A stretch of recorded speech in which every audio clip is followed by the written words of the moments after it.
Eis que veio o Senhor dos Senhores, em suas mãos o poder e a realeza. Louvado seja o nosso Senhor Jesus Cristo.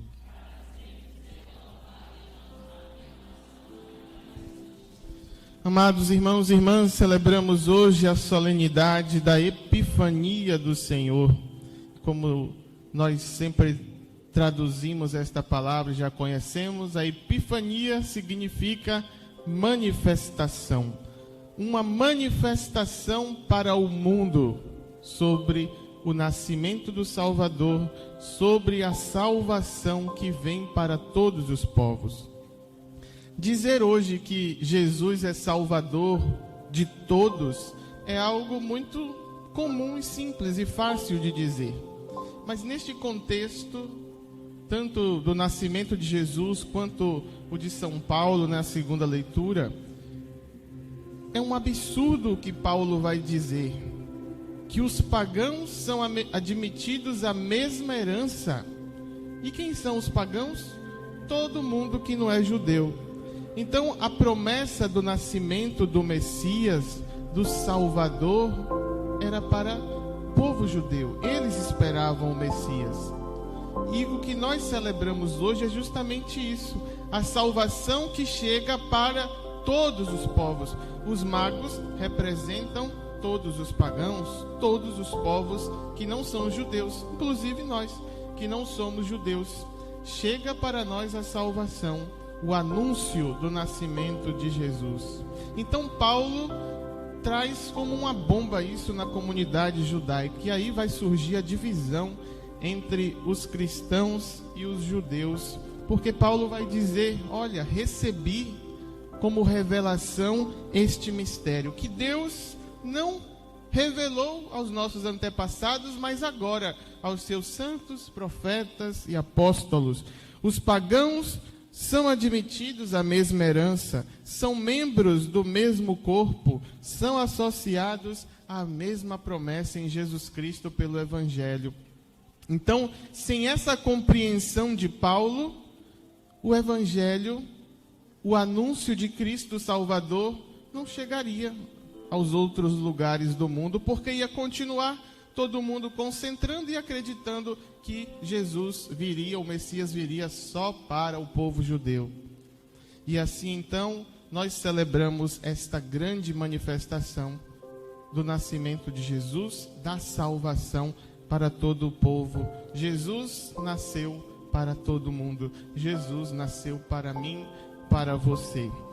Nós vemos os magos que percebem o sinal e seguem este sinal da estrela. E por que os magos percebem o sinal? Porque eles estão caminhando.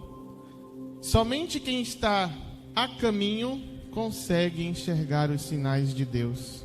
Enquanto a gente ficar no nosso comodismo, de braços cruzados, na nossa preguiça espiritual, a gente não vai ver os sinais de Deus.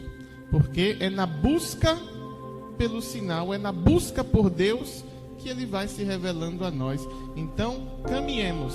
Nós estamos num caminho. Nós vivemos a nossa peregrinação terrestre em direção ao céu. Portanto, por mais árdua e cansativa que seja a caminhada, como foi para os magos, certamente, vindo de outro lugar, vindo de uma distância considerável, para encontrar o que a estrela está guiando, assim também nós vamos encontrar distâncias, caminhos difíceis, mas permaneçamos firmes. Continuemos buscando o Senhor, porque é nessa caminhada e nessa busca que Ele se revela para nós.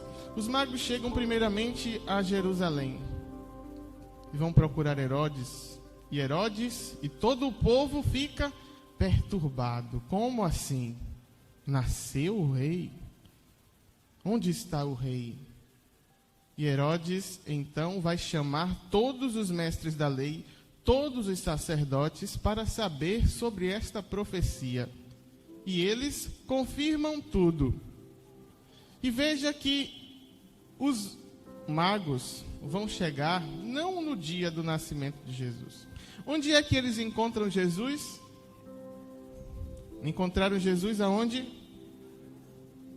em casa, não é? Na casa. Ou seja, aquele contexto de manjedoura, de presépio, já não existe mais. Jesus aqui está entre 1 e 2 anos de idade já. Então, ele já está em uma casa. Veja que já se passou um tempo. E eles, o povo de Jerusalém, não percebeu que o sinal chegou, que o Messias chegou. E assim,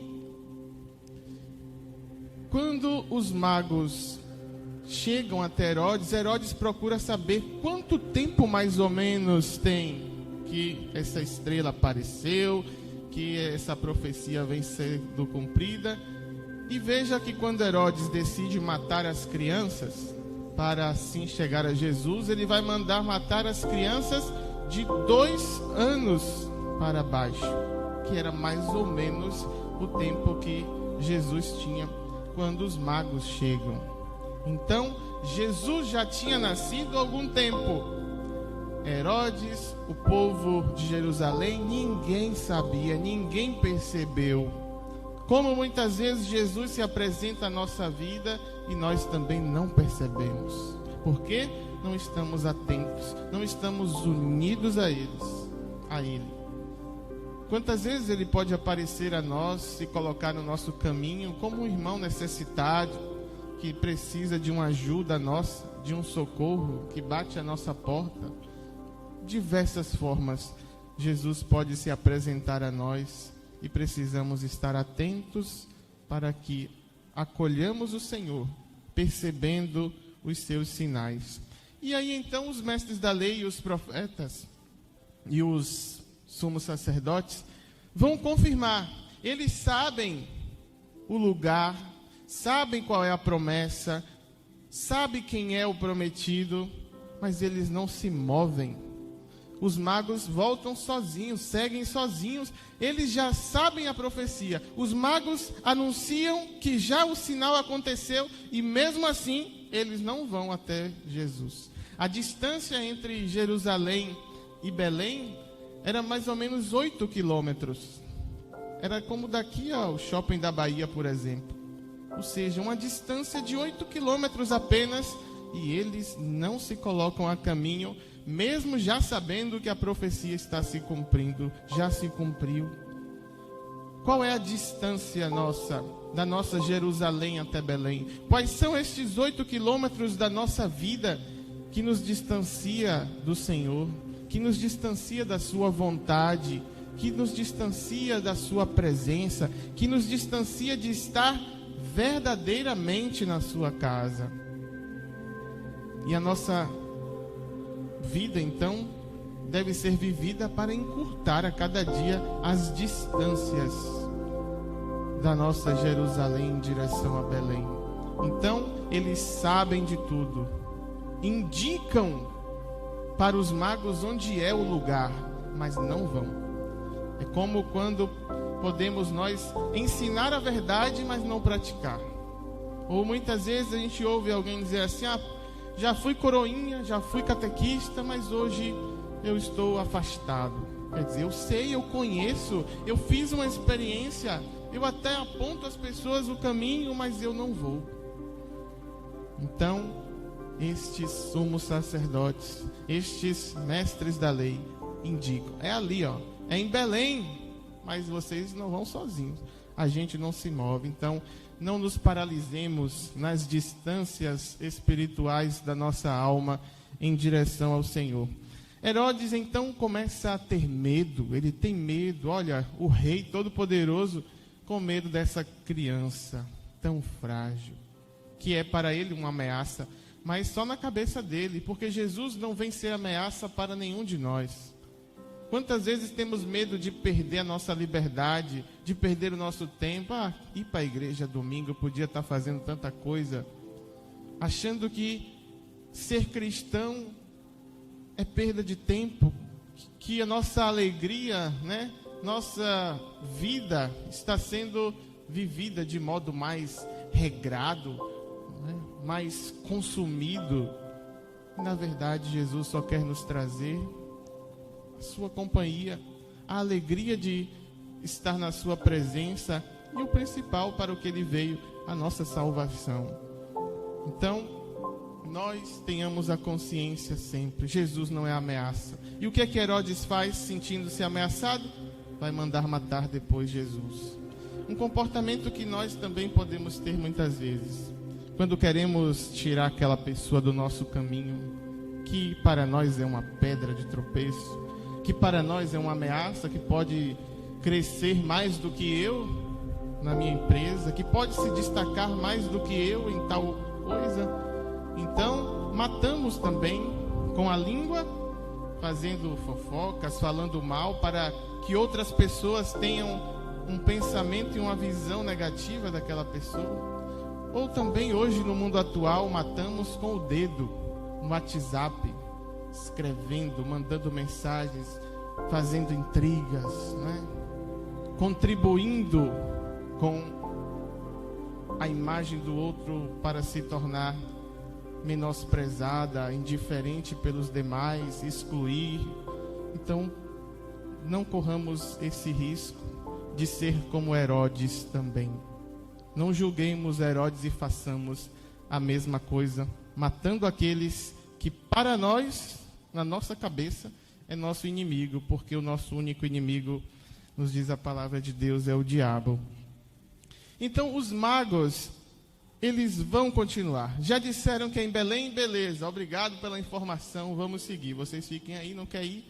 Os magos seguem para Belém. E o que é que motiva os magos nesta caminhada? Por que eles continuam caminhando? O único objetivo do coração destes homens, eles vão dizer a Herodes: viemos para adorá-lo. É a adoração que move o coração destes magos até a casa onde está o menino. E qual é a motivação do seu coração para vir a esta casa? O que é que te traz à igreja? Você vem por quê? Será que é porque não tinha o que fazer? Claro que não, certamente não. Mas que motivação é essa? É somente porque eu tenho um serviço a cumprir? Qual a motivação que nos traz à casa do Senhor? Deve ser também a adoração. Porque nós não viemos para pedir, ou para agradecer, ou para oferecer simplesmente. O que nós temos para dizer a quem já sabe de tudo? O que nós temos para dar a quem já tem tudo? Então, não temos o que dizer a quem tudo já sabe, nem o que dar a quem tudo já tem. Por isso só nos resta adorá-lo. Ele já sabe de tudo, ele já tem tudo, é todo poderoso. Nós viemos para adorar o Senhor. Ah, mas eu busco na minha casa. Eu sirvo a Deus. Eu não vou à igreja, mas eu sirvo a Deus. Na sua casa não tem Eucaristia, na sua casa não tem a Santa Missa. Aqui é a casa das casas, a casa mais importante de 7 de abril. É aqui e a Matriz, e Santo Antônio são as casas mais importantes, porque é onde Deus está. Em corpo, sangue, alma e divindade, é onde Ele se oferece a nós. Então, esta é a motivação da nossa caminhada e da nossa busca ao Senhor, adorá-lo. E os magos, então, vai nos ensinar o que é adorar. O que é adorar? Adorar é uma atitude de reconhecimento. Adorar é reconhecer quem é Deus. E os magos vão então reconhecer que este menino é Deus quando oferecem o incenso. O incenso que era usado para cultuar as divindades. E eles vão então entender, aqui está a verdadeira divindade, Ele é Deus. Os magos reconhecem que Ele é o rei, ao oferecerem o ouro, o símbolo da realeza. Os magos reconhecem que este menino vai morrer para salvar o seu povo, oferecendo a mirra, que é o símbolo desta humanidade frágil. A mirra era usada na mumificação dos corpos dos defuntos. Então, este rei é Deus e homem e vai dar a sua vida pelo seu povo. Assim também nós caminhemos, adoremos o Senhor Como está a nossa adoração? Pergunto sempre. As quintas-feiras, dia de adoração ao Santíssimo. O Senhor está aqui sempre esperando a todos nós. Como temos adorado ao Senhor na Santa Missa também. Temos gestos, atitudes de adoração ao Senhor na Santa Missa. Adorar é o sentido da nossa caminhada. E como dizia o Padre Jonas Abib, quem não adorar não vai aguentar. Então, adorar ao Senhor é a motivação para que a gente continue a caminhar, assim como os magos nos ensinou.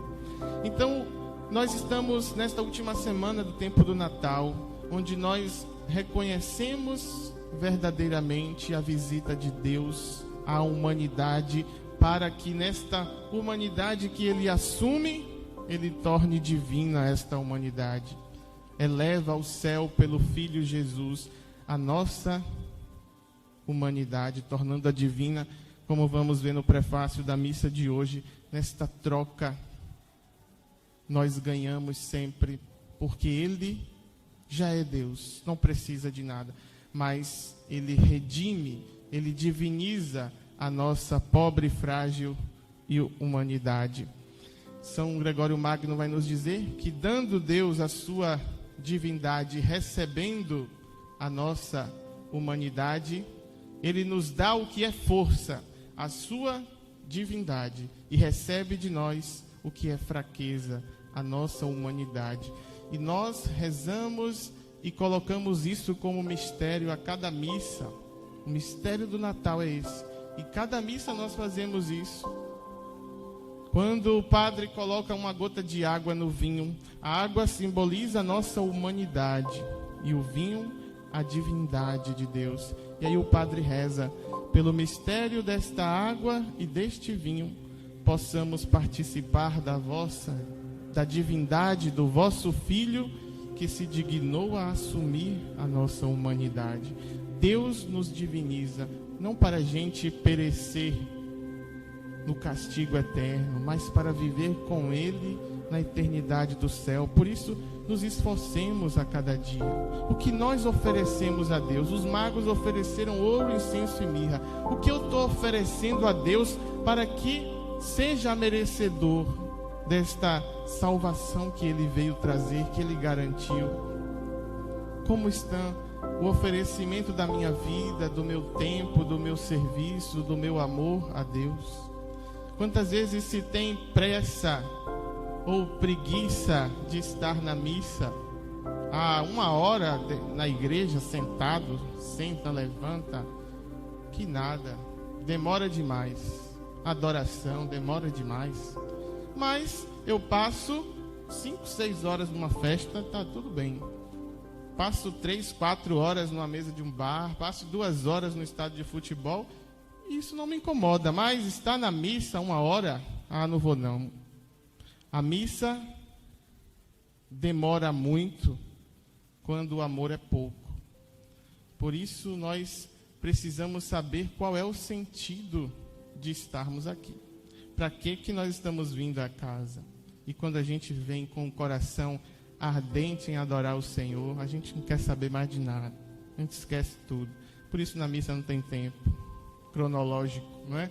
Estamos no Kairos, estamos no tempo de Deus, que Ele aqui nos convidou. A estrela dele nos trouxe também aqui, de alguma forma, que nós aproveitemos sempre este encontro com o Senhor. É o encontro com o mesmo Senhor, mas é um encontro sempre novo, que nos renova, que nos levanta, que nos ergue. E quando a gente se ajoelha para adorar, a gente fica de pé sempre. E veja que a igreja, hoje eu vou rezar daqui a pouco a oração sobre as oferendas, e a oração vai dizer: ó Deus, não oferecemos, a igreja não oferece mais hoje incenso, ouro e mirra. O que a igreja oferece? O seu próprio Filho, imolado como alimento para nós. Hoje o que se oferece é o próprio Filho no altar da Eucaristia. Nós vimos aqui para agradecer a Ele e recebemos Ele. Nós vimos aqui para adorar e recebemos o seu corpo, porque quando Deus nos ama, Ele não nos ama dando coisas, Ele nos ama dando a si mesmo. Dá a si mesmo no Natal, dá a si mesmo na cruz, dá a si mesmo em cada missa, na Eucaristia, e nos ensina a ser assim. Às vezes a gente pensa que o amor se dá nos gestos exteriores. Alguém te deu uma flor, um presente, uma roupa, um perfume. É o amor? Não. O amor é dar a si mesmo. E é assim que Deus nos ama, oferecendo-se todo a nós. Eis a prova de amor que nós recebemos especialmente a cada missa. Para encerrar, nós vemos os magos chegam então à casa, e essa casa representa o quê? A igreja. A casa é a igreja. O lugar por excelência onde eu encontro Jesus. E só na igreja católica eu posso dizer que eu encontro Jesus. Só na igreja católica eu posso dizer que está a salvação. Por mais que quem não seja católico se salve, vai se salvar graças à igreja, graças ao mistério da igreja, graças ao sacrifício que a igreja oferece, graças à oração que a igreja faz, não só pelos seus, mas por todos, a cada missa, a cada liturgia. E por que isso nós podemos dizer com tanta certeza? Porque São Paulo vai dizer que Cristo é a cabeça do corpo que é a igreja. Nós somos corpo e ninguém vê por aí um corpo sem cabeça. Portanto, Cristo é cabeça da igreja. Ele está na igreja. Cristo não anda aí mutilado. Ele não se separa dos seus sacramentos. Ele não se separa da sua palavra. Ele não se separa da doutrina que os apóstolos receberam dele. Ele não se separa da comunidade reunida. Ele não se separa da sua mãe. Os magos encontram o menino com Maria, sua mãe. Não se separa de Jesus, a sua mãe, até porque quem oferece, quem apresenta para ser adorado é ela. Os magos adoram o menino, com certeza, no braço de Maria, no colo de Maria, o primeiro ostensório do mundo. Portanto, Nossa Senhora nos ajuda nesta caminhada, porque nas dificuldades, nos empecilhos, nos desânimos, ela vai sempre nos animar, vai ser sempre a seta para dizer: não se desvia, não se cansa, coragem. Na nossa caminhada de fé está Maria, aquela que nos traz o menino para ser adorado. E neste grande mistério, onde aquele que foi gerado eternamente pelo Pai sem uma mãe, faz-se um homem de uma mãe sem um pai humano. Nossa Senhora está envolvida diretamente neste mistério de amor de Deus que se dá a nós, que nos ama. E então os magos são convidados a retornar, não pelo mesmo caminho, por outro caminho, para fugir de Herodes, sim, mas também porque depois que a gente encontra Jesus, a gente não pode voltar pelo mesmo caminho. A gente não pode ser o mesmo. Depois de um encontro com Jesus, eu preciso sair da missa diferente. Eu preciso sair deste encontro de amor transformado, ou pelo menos com as melhores intenções do coração para viver lá fora o que dentro desta casa eu encontrei. O que dentro desta casa, quem dentro desta casa eu encontrei. Então é preciso a coragem nossa para voltar pelos outros caminhos e dizer: esse caminho aqui não dá mais. Esse caminho aqui é o caminho de Herodes, de morte, de mentira, de falsidade, que queria adorar Jesus, que nada. Vamos voltar pelo caminho que o Senhor nos indica sempre a partir de cada encontro. E nós vamos saber que caminho é esse se nós buscarmos o verdadeiro sentido de encontrá-lo. Porque aqueles que estão no caminho, aqueles que buscam, recebem o sinal, recebem a estrela.